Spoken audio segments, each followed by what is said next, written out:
My name is Ora Mae Patterson, and I've been a member of the church since 1996, perhaps. This is my friend Kathleen from down the street. We both lost our husbands around the same time. They were sick about the same time, so we've been through a lot together. I'm Kathleen Ackerman. I'm Ora Mae's southern neighbor, and I met Ora Mae during our neighborhood meetups when COVID first started. And we shared things like disinfectants and toilet paper and conversation, and got to know everybody, and that has continued for the last 4 years, and now we usually do weekly meetings. When COVID hit, I was so alone. Peter had been just diagnosed, my husband, with cancer, a very rare cancer, and our children were far away, and that's kind of how this all started. Kathleen was the one that put out the word that we should at least see how everybody else was in the COVID season. And she sent an email out for anyone who wanted to, that we should meet down at it's a clear spot down at the end. And pretty soon people started gathering down there. Sometimes there would be 25, sometimes there'd be 6. Just depend on who could come. And through that, we just have such great friends, and Ora Mae is definitely and Richard were very special friends to both Peter and I. So that was something very good. One of the things that happened when Richard was sick, he was in hospice for 4 months, and my kids, my girls, stepped up, and there was somebody here 24/7. It just seemed like I wasn't alone like Kathleen. I never had to worry. Someone would be here and Richard would say, "Who's coming today?" And when he was still well enough, we would sit in the garage, and if the garage door was up, anybody could come, and he just looked forward to that.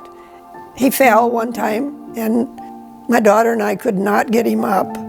Well, I didn't know whether, do I call 911 first or do I call the neighbors? So I called one neighbor. He was out of town. He called another neighbor. They were at the lake. She called another neighbor, this one, and she couldn't help because of Peter and his illness. And they called another neighbor, and I look out the window, and here comes about 6 of them up the street. And the one gentleman is a hefty guy, and he just put his arms around Richard, and up he went. Just amazing. It was. I know anybody would help me. I think we all feel that way for anybody. We have the resources. I think that's one of the things that really was the good coming out of the bad, because I probably would not even called my neighbor if I didn't know them, because I wouldn't know anything about them. They might be working. I wouldn't know if they were available even. And then it's the friendships. I mean, the friendships are just extremely special. So Ora Mae last Christmas asked if it would be okay if carolers from her church came. I said, I've never had carolers. I would love that. Peter had just had surgery, so he couldn't get up. But they rang the doorbell, and there was this wonderful group of beautiful singers that sang, I don't know, 2, 3, 4 carols. But then all at once, one very special person sang Silent Night in German. And it was so touching. And Peter, I could just, and afterwards he said, "Oh, that was awesome." It was something so very personal, and very loving, and very holy, and very spiritual. If you want to know what community is, that was community. And if you want to know what church is, at least what I think church is, it is community. Peter was dying, and I was alone. And because of these friendships, I just texted people. And on the day that he died, Ora Mae knocked on my door about 3 o'clock in the afternoon, and she brought me the best thing. You have to remember this if anybody needs anything. She brought me a little bit of tuna salad in a separate bowl, a bun in a separate baggie, a lettuce in a separate baggie, and watermelon.